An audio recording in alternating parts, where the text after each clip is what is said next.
Welcome back, everyone. Welcome to the last divided city in the world, Nicosia. Now, where I'm standing, I'm currently in the Republic of Cyprus and the southern side. If we look at the fence here and we look over the way, we can see the occupied side of the island, currently occupied by the Turkish army. And then running through the center is a UN patrolled buffer zone, also known as the Green Line, which divides the whole country in two. The last city to be divided like this, that had a wall running through it, where both sides had a different administration, was Berlin.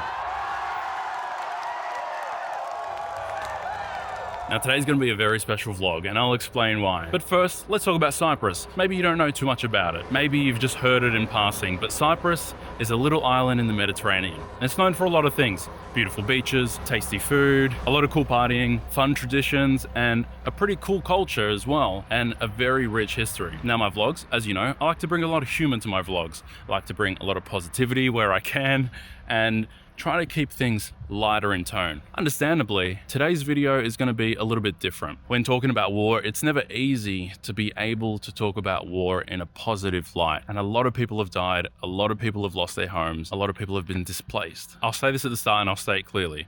I don't think that people should die. I don't think that people should lose their homes and lose their businesses and be displaced. I don't think people should be hurt. I don't think people should hurt each other over different beliefs and different traditions. And it would be irresponsible and reckless and stupid of me to not acknowledge that I could have a personal bias in this. I'm a Greek Cypriot from Australia. My parents are Cypriot. So I know that there is a potential that I could lean to one side, but I will try my best to make sure that I'm factual in all of this, and that I tell you the facts as they are, what they are in the history books, whilst I also give some opinions at times as we go through this video. War is never black and white. It's always nuanced. There are always two sides to this, and one of them is never the good side, one of them is never the bad side. Both sides, even in this war itself that happened in 1974, both sides committed atrocities before and after that. Whilst I acknowledge that that might upset some Greek Cypriots, look, I don't agree that 37% of the country should be occupied by the Turkish military. So let's get that out of the way as well. But it's important to say the facts and what's happened. So with the serious stuff out of the way, let's talk a little bit more about Cyprus, its history, and what today's vlog is going to be about. Now, I mentioned that there are two sides and that there is a green line that runs through the whole country and separates the two. As you can see down there, there is a checkpoint that the public can go through. There is the UN sections in the island. And these checkpoints, in terms of the public being able to go through, there are a couple, and they only started opening up in 2003. Now, the war started in 1974, and we will talk about that. But I do want to talk about the vlog and what we're going to be talking about today and what we're going to be doing today. What actually led up to this war and what's happened since. The rest of the vlog is going to be categorized into 3 separate chapters. The first chapter, I'll be going to the homes of my parents and my grandparents and seeing where they're from. Now, most of my family is actually from the north side where it is currently occupied. So I do cross the border, I do meet the people who live in those homes, and I also find the long lost homes that we haven't seen in 50 years, to be honest.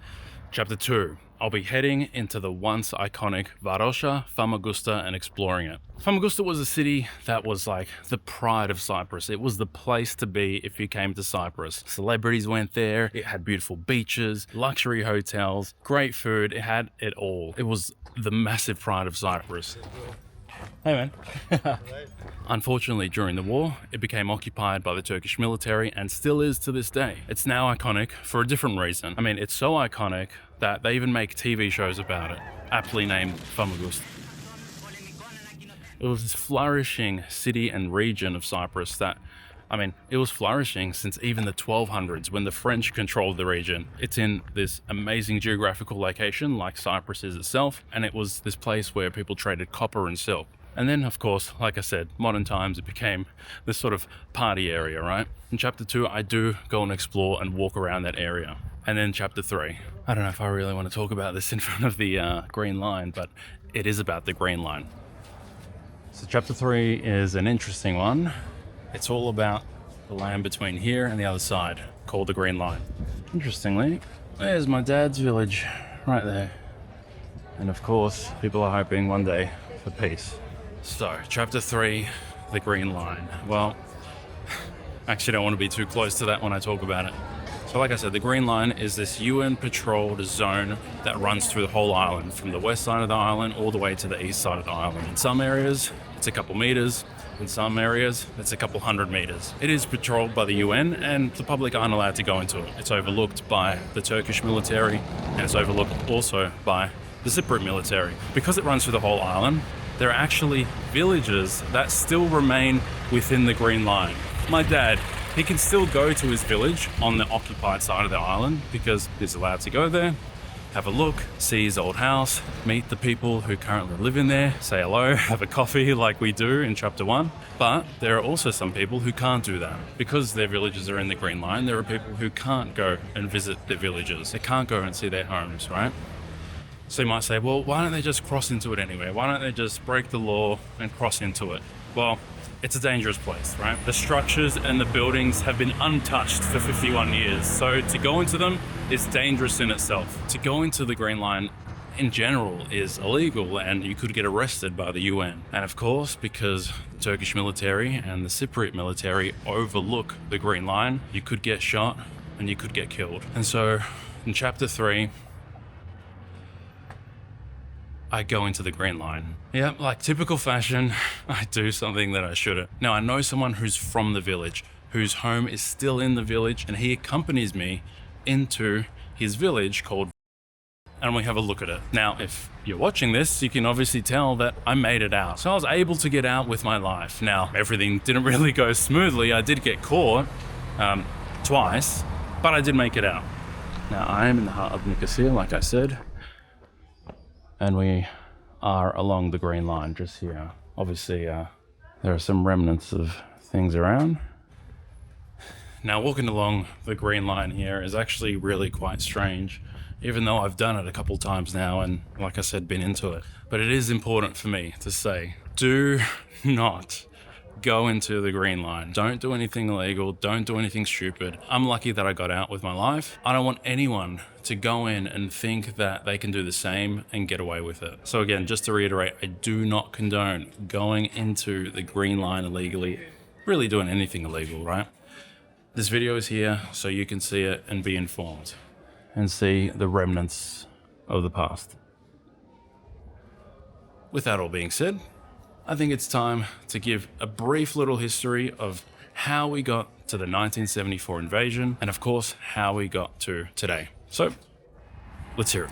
Let's talk about a little bit of the history of Cyprus, just to get you familiar with everything from hundreds of years ago to today. Now, I did mention that the French controlled the region from the 1200s. Cyprus, and like most of the world and most of Europe, was controlled by various empires throughout the centuries, right? Now, the Ottomans were able to conquer it around the late 1500s, and they conquered it for around 300 years. The way that they ruled it was that they allowed the Greek Orthodox Church to manage the laws, manage the education, and the religion as well. During this time, Turkish settlers came in and made Cyprus their home as well. Hey mate, how are you? What's going on? How are you? Good, man. I'm from basically from Pakistan. How long you lived in Cyprus? Approximately now 3 years. Oh, nice, man. I've been in Cyprus for a couple days. For a yeah. couple days, and you visit Ayanapa and the other. Yeah. And this is for YouTube. Yeah. My name is Raja Pakistani. What made you decide you wanted to move to Cyprus? Independence. You didn't like England?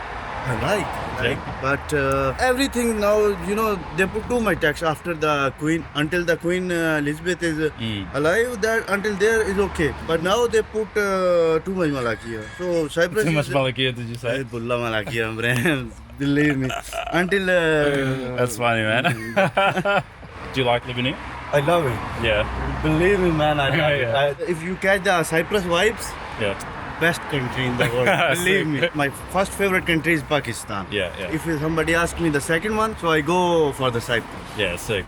No, the truth is truth. It's real. You feel the all weathers. You have summer here, you have winter here, Yeah. you have every weather you can enjoy. After 3 months, weather going to give you another surprise. Too many questions.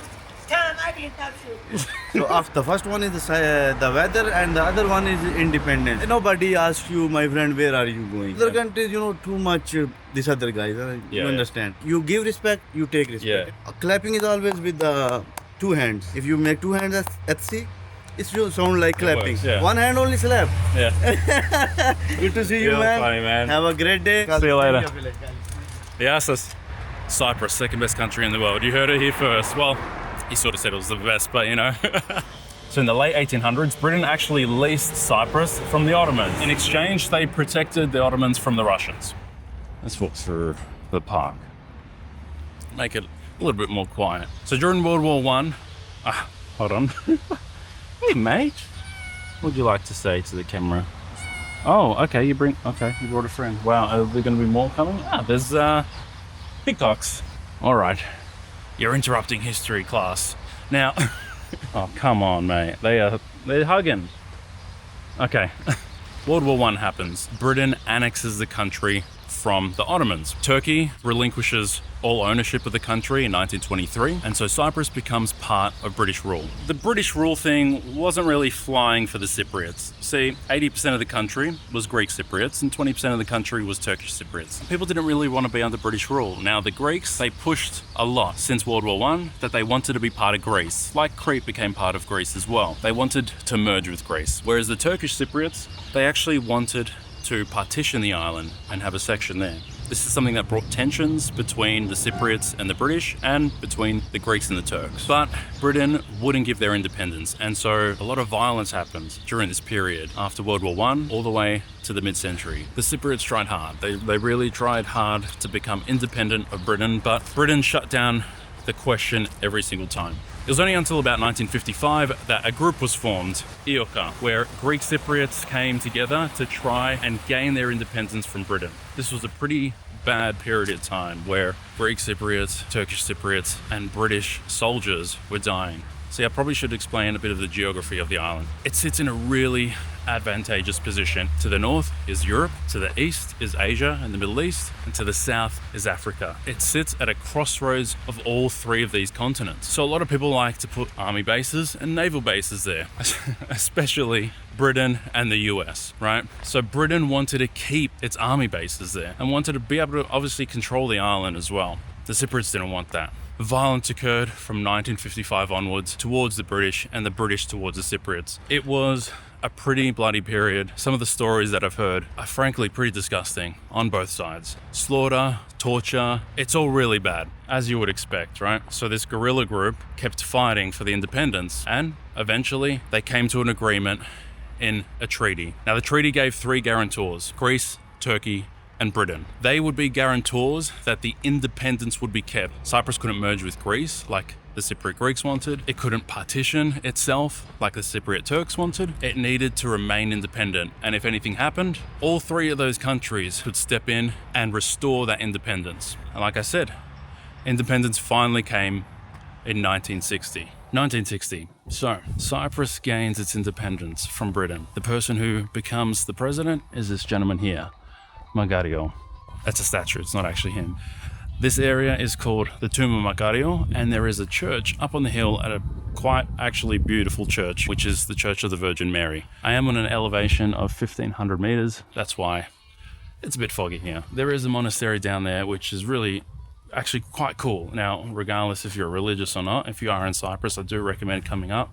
There's a pretty fascinating museum there and a church there. In the museum, they've got these artifacts. Like, my favorite one is this one where it's a wooden cross. It's been carved to show like stages of the Old Testament and the New Testament. And the people are like this big and it's so meticulously crafted. It's absolutely beautiful and amazing. And then in the church, there's a room where there are saints' bones that have been preserved. Really quite fascinating. Now, you can't film in there. Of course I did, but really, really cool. Really cool and worth seeing, I think, if you're here.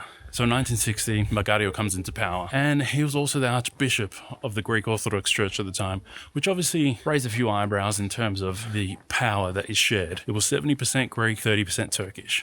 In 1963, there were constitutional changes that he made. And with those constitutional changes, he tried to get rid of a lot of the power that the Turkish people had. That obviously caused a lot of tension between the two. From there, in 1963 in December, the Cypriot Greek armed forces and Turkish civilians clashed, and there was about 400 people who died. This started the violence between the Greek Cypriots and the Turkish Cypriots. This is the church, by the way. We'll head up there because it's kind of crazy. And the clouds are starting to clear up a little bit. Unfortunately, in 63, Bloody Christmas was initiated by the Greeks, and mostly from them, which is really quite sad to say. And then from there was violence between the two that was initiated by both. This is Ayos Sava, by the way. Do we look similar? Like I said, this started about a decade of violence. There are a lot of groups that were opposed to Magadio because Magadio didn't actually want to join Greece and Cyprus together and make Cyprus part of Greece. A group of Greek Cypriots behind the scene wanted to take Magadio out of power because he didn't want to join the two countries. Walking uphill and talking is pretty difficult. Okay, let's continue. It's 1974, there was a small group of Greek Cypriots who staged a coup against Magadio to take him out of power. So I do have to issue a small correction here. Who would have thought that walking uphill at an altitude of 1.5 kilometers whilst I was very sick would lead me to make a mistake?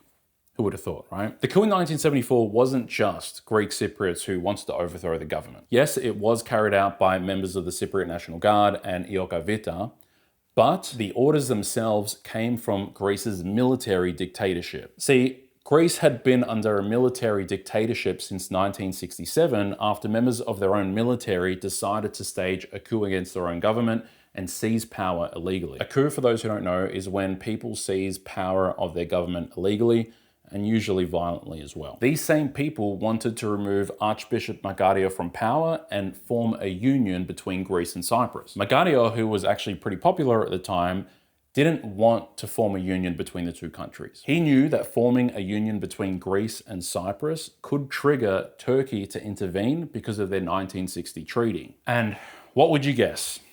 That's exactly what happened. On July 20th, 1974, just days after the coup, Turkey sent their military to Cyprus to intervene. And what's ironic is that Greece's military dictatorship, through their own actions in Cyprus, caused their own regime to collapse days after the coup attempt. On the bright side of things, yeah, I guess one good thing did actually come from this, and that is Greece finally became again what it had given the world thousands of years ago: a democracy. But the problem is, the Cypriots were the ones who were left with the consequences. After that, there was a ceasefire, and talks began in Geneva between Turkey, Greece, Cyprus, and the United Kingdom on the 8th of August, 1974. They did actually attempt to zone out the country, sort of like how Australia or the United States is zoned out through its states, except one area would be predominantly Greek and one area would be predominantly Turkish, still under one banner, one country. On the 13th of August, during the final phases of the Geneva talks,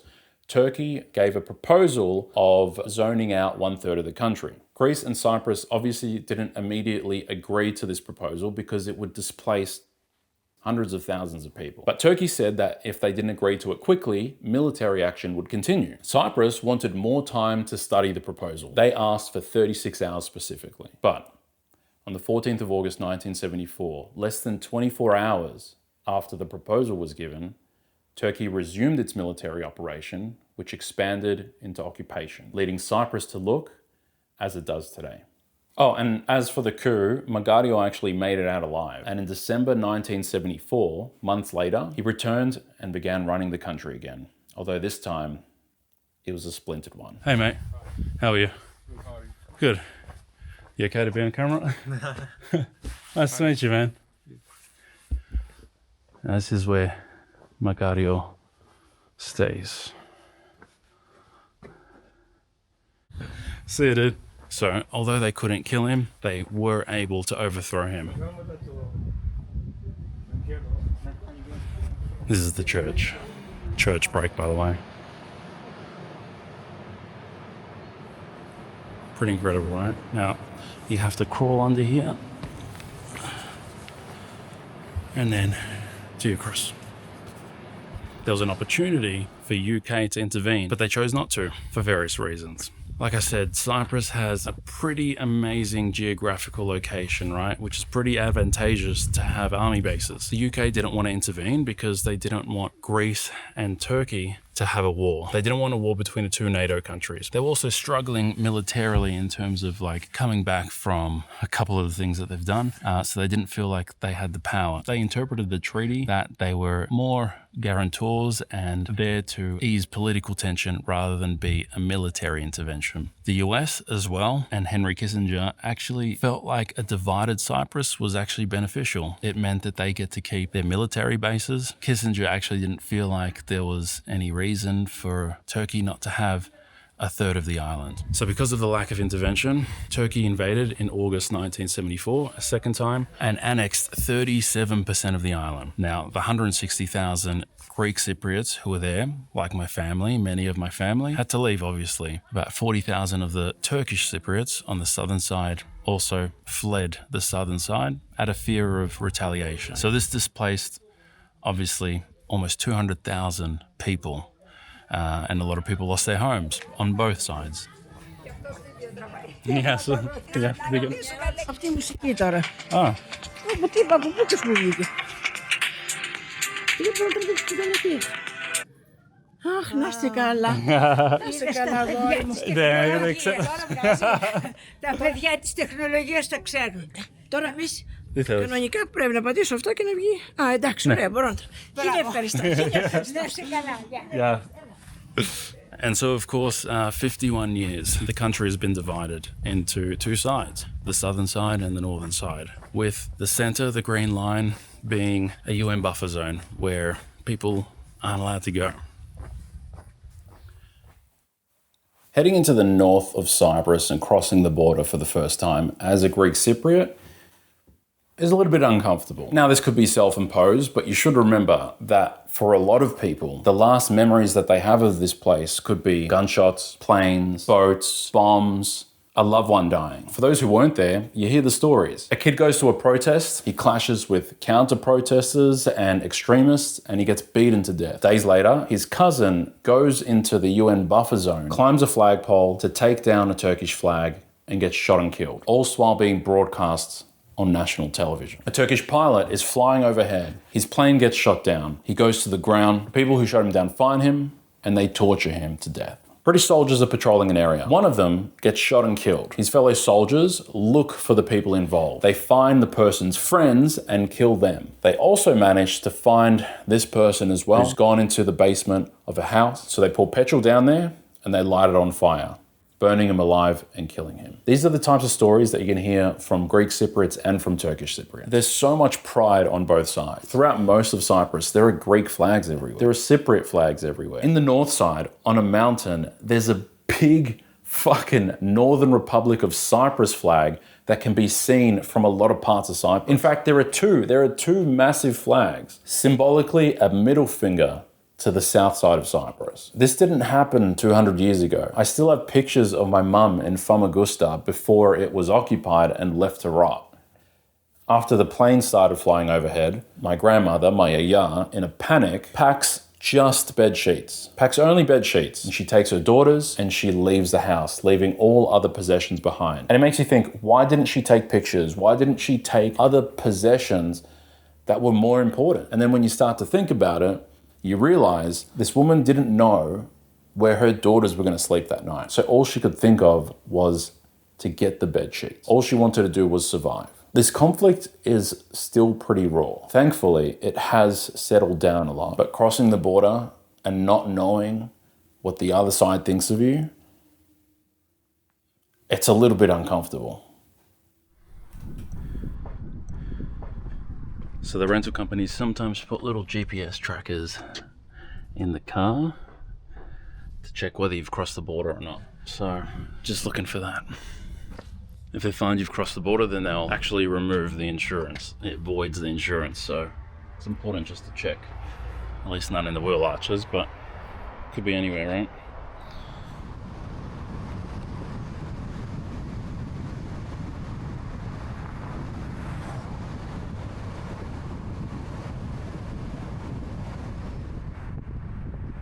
Right, so I made it to a place called Gatopyrgo, which is where we are here with my family. We're about to cross the border, so there is a border just pretty much there. And all of this stuff, that's all the north of Cyprus. I'll show you the process that it takes to get through the border. You have to go through the Greek side first, then the Green Line, and then the Turkish border. I'm a little bit anxious, and the only reason for that is because we're not meant to be taking the cars. I did that last year, but if someone steals the car or breaks it or whatever, you know, you're not going to get it back when it's on the other side of the island. I've actually been here before as well. I went to this restaurant last year and had fresh fish. On the way here, there was like a couple UN cars that we passed, a lot of army bases. There's a heavy military presence, both sides. And of course the UN are around as well. But we're about to go into the car and then across the border. So this side is very like modern, right? Very established and everything. Whereas the other side, you'll see it's just like going back 50 years, which I don't actually mind. I actually quite like it. It feels like what I think or what I thought Cyprus would be like, because based on what my dad and what my family would say. But this side,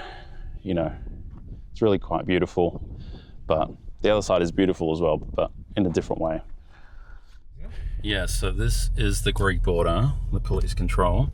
Yes? Yes. Check the passports. Usually you can have 3 months of going back and forth. Ευχαριστώ. Yeah.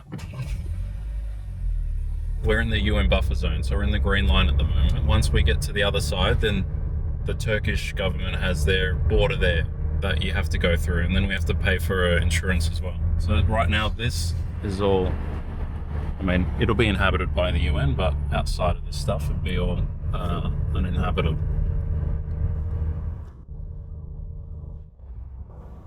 So here's the Turkish one.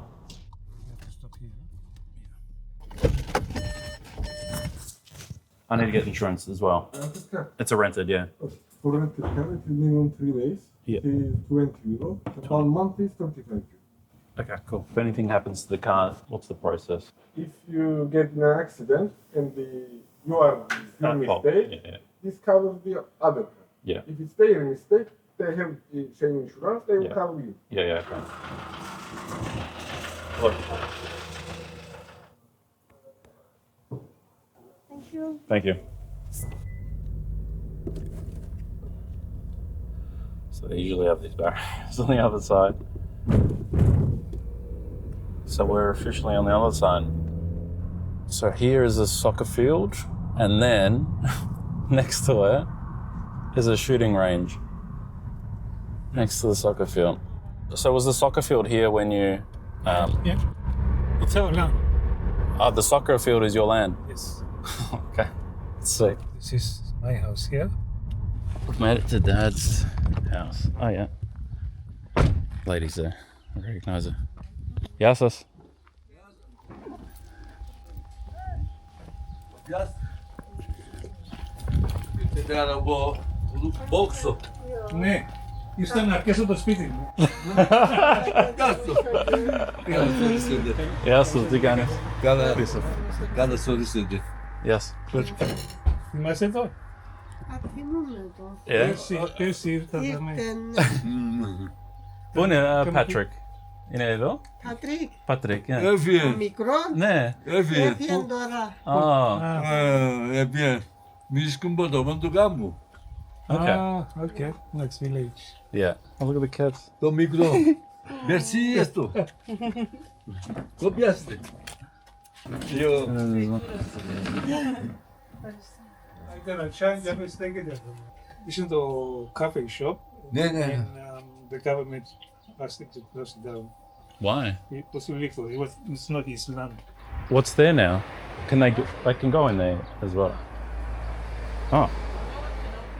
Police told them it closed.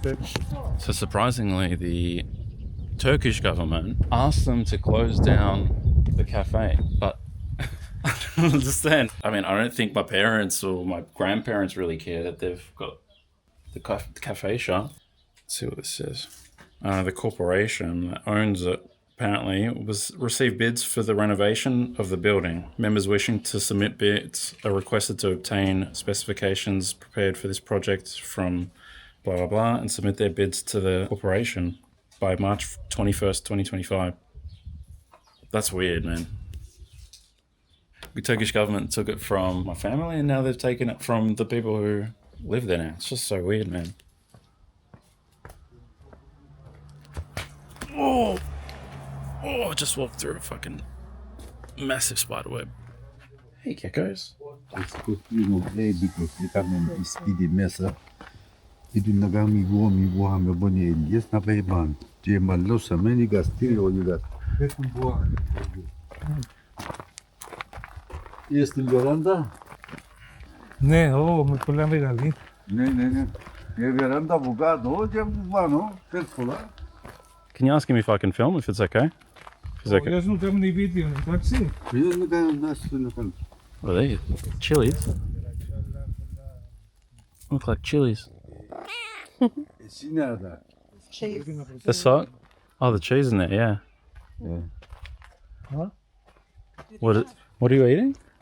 Carob. A chocolate They substitute. make the carob Do you just honey, chew you it? call? Yeah. Just the pip, don't eat the pip. Don't eat the pip. Ti mazerame en çakili. Εσύ το κάνεις αυτό, Ne? It's sweet. Esa. But cocoa is a... Why don't they just use cocoa? Yeah.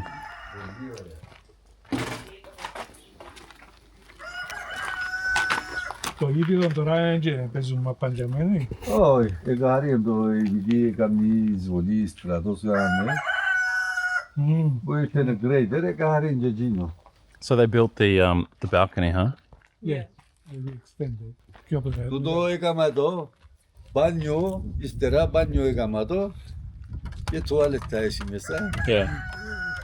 So yeah, and Bapul lived here. No. Ναι. We had the cafe on top, but the bottom one wasn't finished. Ah. We lived just a bit further over there. You all lived in one thing? Yeah. We used to live down there, and then we moved after the Babli, we went to Australia. Yeah. Then we moved over there to the other house. Okay. You built the balcony? Εσύ το τέλειωσες, λέει. Ναι. Και που κάτω η σπίτι, έξερε. Yeah. Εδούν δίκιο και σάμεν. Oh. Cool car, man. So you notice they make it look like an EU sign. Και τώρα τούτο δεν το οδηγά κανένας. Όχι, δεν μπορεί να το γέας. Γιατί? Δεν μπορείς. Το πουλήσεις? Δεν μπορεί να το πουλήσεις, πείτε. Ώσπου να μειώνουν μητσί. Oh my god. Was it in the earthquake? Yeah, in Turkey, yeah. Shit, man. It was your son. Yeah, No. yeah, and his wife. Yeah.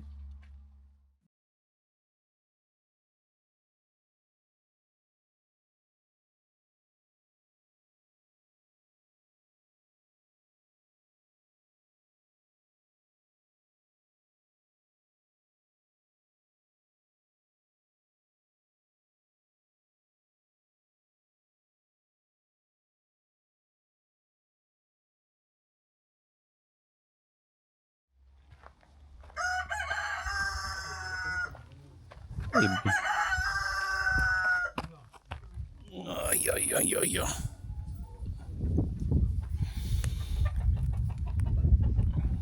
Hey, doggy. Hey, little Monya. What you doing? You good? Yes. Yeah. Little Monya. Oh, yeah. Slobber on my knee. Yes. You're a good boy. Or girl. I can't tell. Big old goat. Mr. Ram.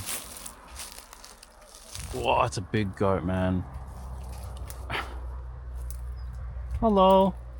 So they use the goat, get goat's milk, and make cheese. When I was here last year, they didn't have this many. But there they are. And there's the big boy right in the middle.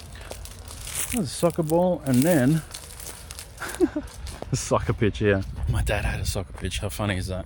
In his backyard. And then just down here, there's a shooting range. Just a strange place to put a shooting range right next to a soccer field, but forbidden area. Notice how there's no Greek writing on that. That happens here, unfortunately. And I guess on the other side as well, right? There, shooting range. Doesn't even look like they use it anymore. But man, how cool, man. It's like, oh, I feel like kicking the ball around. Just invite 20 of your mates to just play a soccer match. I mean, it might be a little bit hard on this surface, but it just toughens you up, doesn't it? It's such a beautiful area, man. It's such a beautiful area to have grown up in. It's pretty cool that my dad got to. Hey guys. Oh. There's a potent smell. Ooh. Το χρόνο είναι να πλαστήσουν όλα του. Να πλαστούν. Αφανικότες. Εδώ μπορούμε, έτσι βοδεράτσι να πάει καρτσί ως το 8. Βοτζάμε, δεν μπορούν. Είναι πολύ. There's the ball. Bring the ball. Yep. Not my leg. Bring me the ball. The ball. Woo! The ball, buddy. He wants a hug. You treat the cats well. All right. Let's get the. Oh, get the ball. Get the ball. He's slobbering all over me. Να σε ρίψαμε, α! Now he's going nuts. Να σε ρίψαμε! Τες! Ατές! Να σε τυλίξει! Να σε ρίψαμε, λαός! I saw that coming. All right. Look at that. Bring the ball. Bring the ball.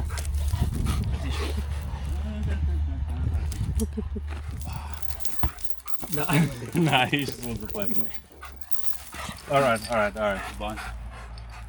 Yeah, boy. I need to wash the slobber off. Did you choose a coffee? Eyvah. Dinliyorum. Eyvah. Come ρίξει. Next stop is Dad's house. Yeah, next stop is Dad's house. After this. After the coffee. Cheers. Είναι αρκούδα, koala bear. Ναι, ναι, ναι. Μπορεί να... Oh, that's cool. Boomerang. Boomerang. Οπότε ούτε που πετάς σου, γυρίζει πίσω, έρχεται πίσω μόνο του. Πάει τούτος, δεν πάει. Oh, God, not this one. Not this one. Τούτο που βαστεί από τους Αυστραλούς, τους Απορίγινους που λέω. Έχει μάμα. Το koala bear, αρκούδα, καγκαρούδα. τούτα για εσάς. Για κλικιά, για να βάλεις κλικιά πάνω του. Να τον παίξω.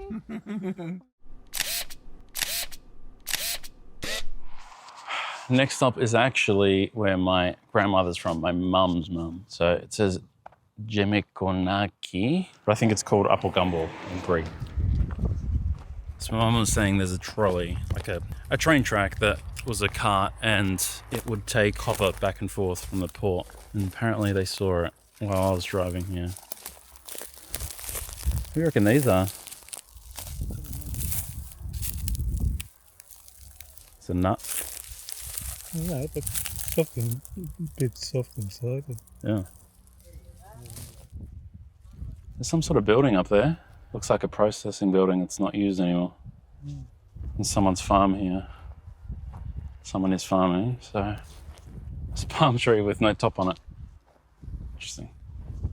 Wow, this is nice here, man. This is a nice view. I can't see this railway that they mentioned. So there are ruins of houses here. And I mean, it was more than 50 years ago, so Mum doesn't know where the house was, but it could be one of these. It could be one that's been renovated. It could be one that's not here anymore. But, oh, shit. That's in my skin. And it's down there as well. Oh, wow. It's hooked. Well, there you go. That's the that's the security they got in place, and it's the leg that's just copped everything this trip. Too nice. So watch where you're going is the rule. Wow. Okay, but there we go.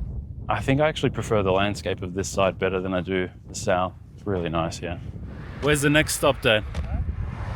Or we go back? I'm hoping that's not poison ivy, because then I'm fucked. Welcome to the one-way road. Well, it's not one way, it's a single lane for 2 cars. So we stopped here at a place that used to be a palace and a temple of Athena. This is where my dad used to come up as a kid, which you'll see is kind of crazy. Remember, they didn't have cars. They, walked up here / climbed up here, and they did it for fun. And here is the view.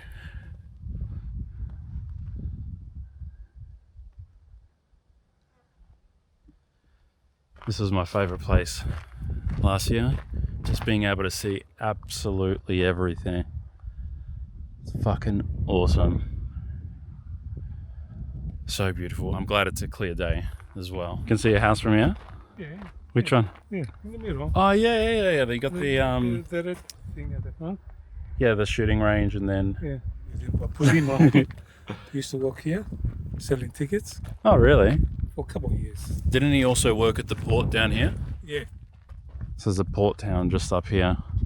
Which they have to put the copper in special built boats and carry it into the ship, which we will stop with feathering. But this one, the one that We stopped at just before. it's had an electronic belt, which they load Oh yeah. the copper onto the belt, Yeah. and it was cut straight into the ship. Only he walked when a ship came to. Yeah. Apparently the pay was the best there that you could find. Yeah, but he wasn't full time, so he wasn't getting paid there all the time. Yeah. When did Bapul decide to come to Australia? 74. He had visas from his brothers in Australia, but then he changed his mind both times, and then Mum's brothers sent him a visa. Then I went with him just a month before the invasion, and then the follow 3 months later. Do you know where they went after? So once, They went to Campos. where's that? It's near Miliguri, near Giko. How did they get there? Bolivia's father, he had a pass. Oh, okay. This is the palace. Does it look the same as it was when you were a kid? Yeah, What did you do when you came up here? I just walked around, wandering around. Yeah. Didn't have to pay. It was free for the locals. Yeah. Did you walk up the mountain? Yeah. Most of the time looking for flowers to pick or asparagus, Oh yeah. or even go and explore caves. There's caves around here. Yeah. The rock in the water. It's called Petro to Limniti. Petra to Limniti. We were here last year, and then you can see on the other side there are little buildings, and so there's trenches that they've dug out, and the trenches are still there. They used to shoot at the Turkish soldiers. Turkish soldiers used to shoot back at them. Yeah. Yeah, because that was Limniti was a Turkish village. After when they started fighting and separating, Yeah. there was all Turks lived there. So at some point we've got to go back to the other side and go to my grandfather's village called Miliguri, which is next to a monastery called Gigos Monastery. Really beautiful area. I mean, everywhere here is beautiful, but we can get to Miliguri from the other side, which is really good. I have some interesting stories about my grandfather. We're going to try and find the house that he grew up in. I couldn't find it last year. It was pretty difficult to find, but I think with my parents here, we'll be able to find it. So we'll say goodbye to the north part here, and we'll go back. I'm coming up to the rock. Perspective of where we are. No, keep going. All right.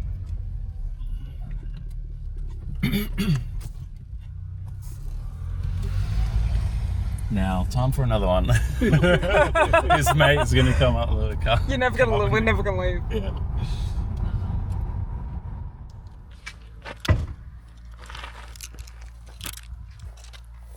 Changed a lot. So the house down there, it was abandoned when I was born. I think they used it as a cafe, and the road wasn't like that. It was going, I think, this way. There used to be a river here, creek. There's the creek. Underneath the road? Yeah.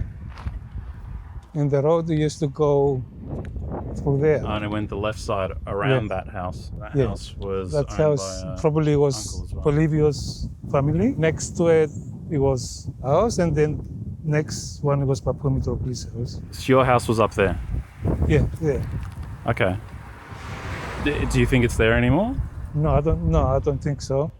It looks much different now. Be careful. No, you went? Over there, I think we had the stables. Papu had the stables. With horses or donkeys? Cows. We had 2 or 3 cows. They're not there anymore. The cows or the stables? Both. So there's a creek here. I remember when we used to live there, when you had Bolivia's family had a pig. One day there was a big storm, so the river was flooded, and it took the pig with it. Oh no! Yeah. Little babe. A little piglet. No, a big pig. Oh, a it was huge that one. much. That's yeah. how big the ram. Yeah, the river was, the creek was flooded. Oh, wow. Right. Time to go. Go and eat. Yeah, I'm hungry too. Came here last year and it's actually really good. So, very, very nice. But yeah, right next to the beach. Very beautiful. That's right. They're doing Tai Chi here. Yes, sure. Yeah. That's cool. They've been doing this the whole day. We ordered grilled octopus, like a kofta kebab, fried calamari, halloumi salad, and mixed small fish. Yeah, can't wait. Starving. So that must be hummus, beetroot, garlic, I reckon. That's tahini dip, tzatziki, and olives. I was too busy being hungry and I forgot to record, but we got the kebab, and the octopus, kebab, kofta. I like it. I love that stuff. In terms of the octopus, it needs lemon. It needs vinegar or lemon or something like that. All right, Vouni King. Was it good? It was good. There was good parts. So like probably 6.5 overall. The squid was pretty good. The tahini dip was really good. The hummus was good. Oh, and the salad was really good. The halloumi. It's good to have halloumi again. Oh my God. But yeah, Vouni King, just change the V for an M and that's what I am. All right, so we're gonna head back to the place, the apartment that we're gonna stay, and tomorrow we're gonna head to my mum's dad's village, like I said. All right, we're gonna magically appear on the next day, right now. So here we are in Miliguri, one of my grandfather's towns, the village that he grew up in. The houses are all built on the side of the mountain. The population, at least a couple of years ago, was 39. That had reached 9 at some point. But in terms of how many people still live here, I'm not sure. Last year when I came here, it was absolutely dead quiet. And it's pretty much the same, which is interesting because it is right next to Kikos Monastery where we were. We do want to find his house. We're not exactly sure where it is. We're going to try and find it. It's meant to be on the cliff edge, but next to the church somewhere, this church. There's a story that Bapu used to, well, he started work at 9 years old. He would walk to the other town to make coffee at the cafe. He moved from here. He went to Xero. How far? We went to Padamadugambu yesterday. It's Yeah. the next town. Oh, that's Down ages there. away. Yeah. Wow. So he lived there and he worked at the cafe shop. At 9 years old. Yeah, it's about 9, 10. Wow. Does this look familiar? It looks like the new build. I think that's a new build. Yeah, that one looks new. That generation was built differently. Look at that. This house is on the cliff. Protected by closed circuit TV. I mean, why? Why? What the hell? I mean, that's... Yeah, and it just drops off. The house was around here. Yeah. And it was a deep drop. Mm. It was a rock. You walk on a rock, I think. Let me put this on you. When we came in 87, we walked to a house nearby here, and Yaya was sitting outside on a chair, Yeah. holding a stick, Yeah, I've got a picture of her. and she pointed it at Alexia. Yeah. She got scared. So might be here or. I mean, that's got to drop off. Look at that. Does this look familiar? Oh my God. This might be it. Huh? Probably. Go down the stairs. You can't see if it's. You've got the cliff face here, Yeah. and But they you couldn't had, see other houses and stuff. no, Yeah. because this is where they grew their grapes on the side of the cliff. Oh. And also they had the deer Mm. would run wild, and they could shoot them and get the meat and dry the meat Yeah, wow. and make it like Like a beef jerky. a beef jerky. Yeah.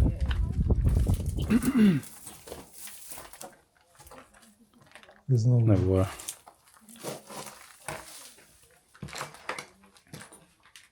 Want some beer? Oh, they haven't not been switched on in a while. Oof, look at all the spider webs. Yuck.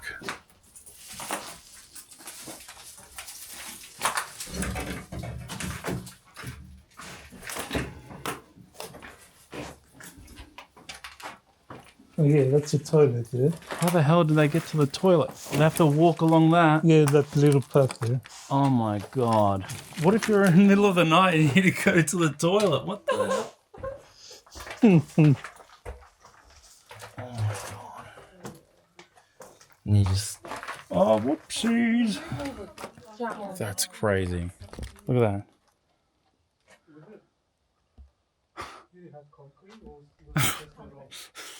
Who's got one of these? Your mum used to have one of these? There you go. Yeah. Oh man, someone might be dead in there. That's right. Well, if someone died years ago, wouldn't be any more place either. Well, there's something attached here, so maybe. I mean, even if you like go to walk, you can fall anywhere here. And they had children. I think a lot of these homes are abandoned, as you can see. Look at this pot. What the hell is this for? Cooking humans. It's so strange to see how they lived, you know? And these people had a lot of children. Like, my dad's mum was one of 13 kids. How many brothers and sisters did Bapul have? 9. 9? Altogether. So my Bapul didn't grow up with his brothers and sisters. So, well, he had about 6 of them. My other Bapul had 9. Yaya had 13. My other Yaya was one of 5. And they lived in these one-room houses.